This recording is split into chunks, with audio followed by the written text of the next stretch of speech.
वालेकुम। आज का हमारा टॉपिक है basic terminologies and concepts of irrigation and drainage. Irrigation, artificial application of water to the soil through manually और mechanically. तो वाटर जो है वो अप्लाई करना है सॉइल को। अब मैनुअली भी हो सकता है, मैकेनिकली भी हो सकता है। मैनुअली हाथ से, मैकेनिकली इरिगेशन मेथड्स को यूज़ करते हुए जैसे drip irrigation method, sprinkler irrigation methods. तो इन मेथड्स के ज़रिए भी हम इरिगेशन करते हैं। तो इसका पर्पज़ क्या है इरिगेशन का? Supply moisture essential for plant growth. Moisture जो है वो प्लांट ग्रोथ के लिए सप्लाई करना। Encourage plant root development, plant root development के लिए बहुत ज़रूरी है।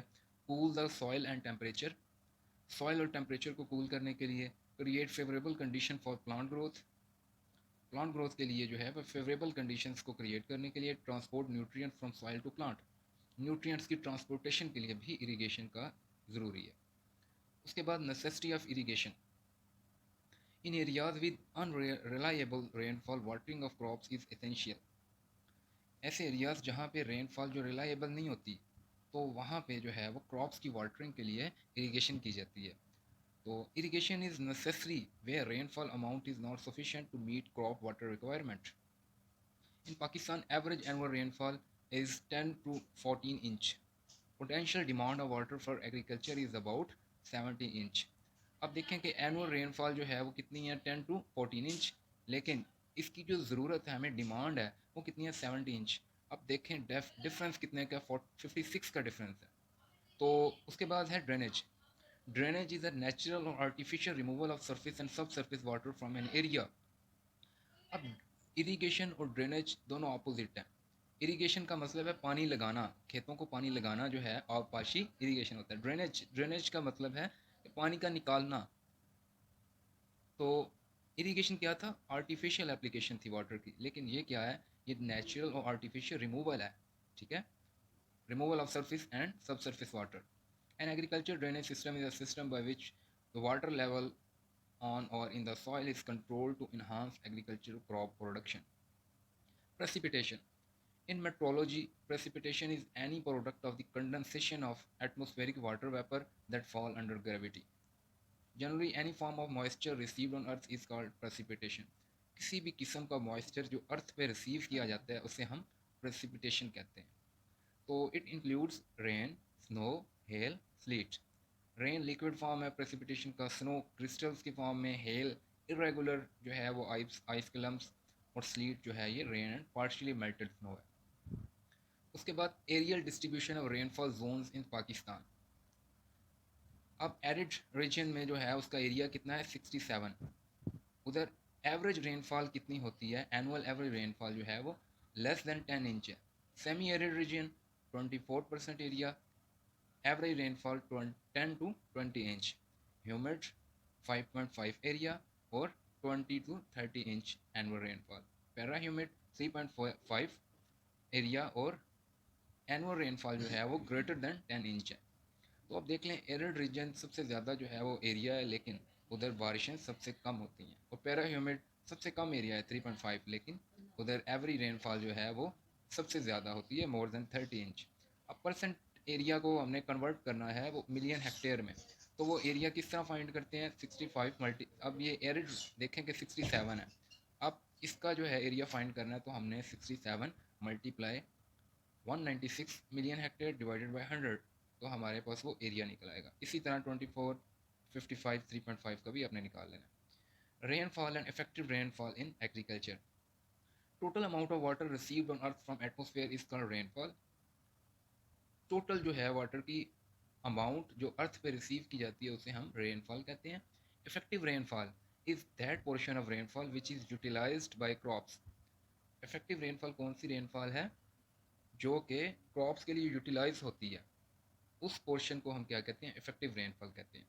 Losses may be due to evapotranspiration, infiltration and surface run off. अब लॉसेस जो हैं वो एवेपोट्रांसपायरेशन के ज़रिए होते हैं, इनफिल्ट्रेशन के ज़रिए और सरफेस रन ऑफ के ज़रिए। इन टर्म्स को हम आगे जाकर डिस्कस करते हैं। तो evapotrans effective rainfall is equal to total rainfall minus losses. अब देखें कि टोटल रेनफॉल जो है उसमें से हमने लॉसेस को माइनस करना है, तो हमारे पास इफेक्टिव रेनफॉल आ जाएगी। अब आपको डिफरेंस अच्छे से पता होना चाहिए। रेनफॉल का और इफेक्टिव रेनफॉल का। रेनफॉल जो टोटल अमाउंट है वाटर की अर्थ पर रिसीव की जाती है उसे हम रेनफॉल कहते हैं, और जो रेनफॉल सिर्फ और सिर्फ क्रॉप्स की यूटिलाइज होती है, क्रॉप्स के लिए यूटिलाइज होती है, उसे हम इफेक्टिव रेनफॉल कहते हैं। Next, infiltration. Entrance of water into the soil surface from atmosphere is called infiltration. Surface, soil surface के अंदर पानी का एंटर होना उसे हम इनफिल्ट्रेशन कहते हैं। Percolation, movement of water through porous medium due to gravity and capillary forces when water after infiltration seeps down called as percolation. अब देखें कि इनफिल्ट्रेशन जो था वो ज़मीन के अंदर दाखिल होना वाटर का, वो इनफिल्ट्रेशन था। अब ज़मीन से आगे रूट जोन तक जाना ये पर्कुलेशन है, जब सीप्स डाउन होता है। उसके बाद deep percolation, downward movement of infiltrated water below the root zone and mixing in the ground water. अब रूट जोन से भी आगे जो है वो चले जाना, नीचे चले जाना और ग्राउंड वाटर के अंदर मिक्स हो जाना, ये क्या है, डीप पर्कुलेशन होता है। नेक्स्ट, एवेपोट्रांसपायरेशन। अब ये दो चीज़ों का मिक्सचर है, एवेपोरेशन का और ट्रांसपायरेशन का। एवेपोरेशन क्या होता है? Loss of water from soil surface to the atmosphere is called evaporation. Transpiration क्या है? Loss of water from plant surface to the atmosphere is called transpiration. Soil surface से लॉस एवेपोरेशन, प्लांट सरफेस से loss water का transpiration. Evapotranspiration, combined loss of water from soil and plant surface to atmosphere is called evapotranspiration. Next, consumptive use and evapotranspiration. तो कंजप्टिव use is equal to है evapotranspiration plus water use by plants.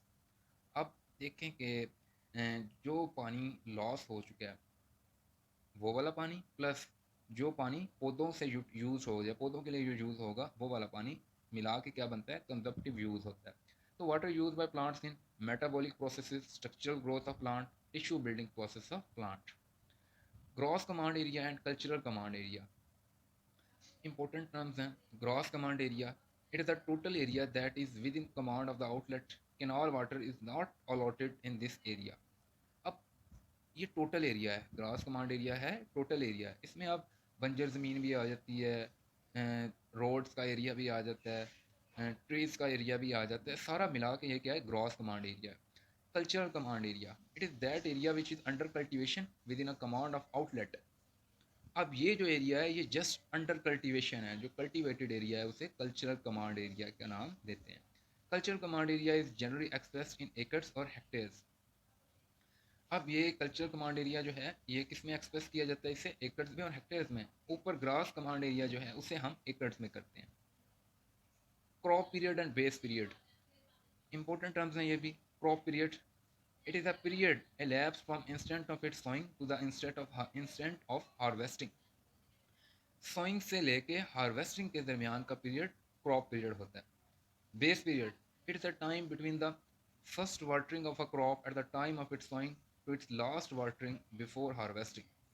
अब इसे देखें कि first watering जो है at the time of its sowing, पहला पानी जो आपने सोइंग के वक्त दिया, to the last watering before harvesting, और जो पानी लास्ट हार्वेस्टिंग के दरमियान दिया उसके दरमियान के टाइम पीरियड को हम बेस पीरियड का नाम देते हैं। दोबारा देख लें इन टर्म्स को, इंपॉर्टेंट टर्म्स हैं ये। Crop period, period period between sowing to harvesting is called crop period, or period between first watering at the time of its sowing to the last watering before harvesting is called base period. GCA and CCA of Pakistan, gross command area and cultural command area of Pakistan। तो total area ऊपर भी बात हुई 196 million एकड़ है। पाकिस्तान का total area कितना है? 196 मिलियन एकड़। Cultivated area is equal to 26% of total area. अब देखें कि टोटल एरिया का 26% क्या है? कल्टिवेटेड एरिया है। अब 26% को हमने परसेंट 100 से डिवाइड कर दिया तो आ गया 0.26। 0.26 को हमने मल्टीप्लाई करना है टोटल एरिया के साथ। टोटल एरिया कितना है? 196 मिलियन एकड़। तो मल्टीप्लाई किया तो इक्वल आ गया 51.8 मिलियन एकड़ और 21 million hectare. Irrigated area is equal to 77% of cultivated area. अब देखें कि 77 कल्टिवेटेड एरिया का 77% क्या है? इरीगेटेड एरिया है। तो इरीगेटेड एरिया आप देखें कि 77% 100 से डिवाइड किया 0.77 मल्टीप्लाई कल्टिवेटेड एरिया, तो कल्टिवेटेड एरिया क्या था, 51.8 मिलियन एकड़, तो वो इक्वल आ गया 40 मिलियन एकड़ के। तो हमारे पास इरीगेटेड एरिया क्या आ गया, 40 मिलियन एकड़ और 16.2 million hectare. That was today's lecture. I hope so that you will understand very well. Thank you very much.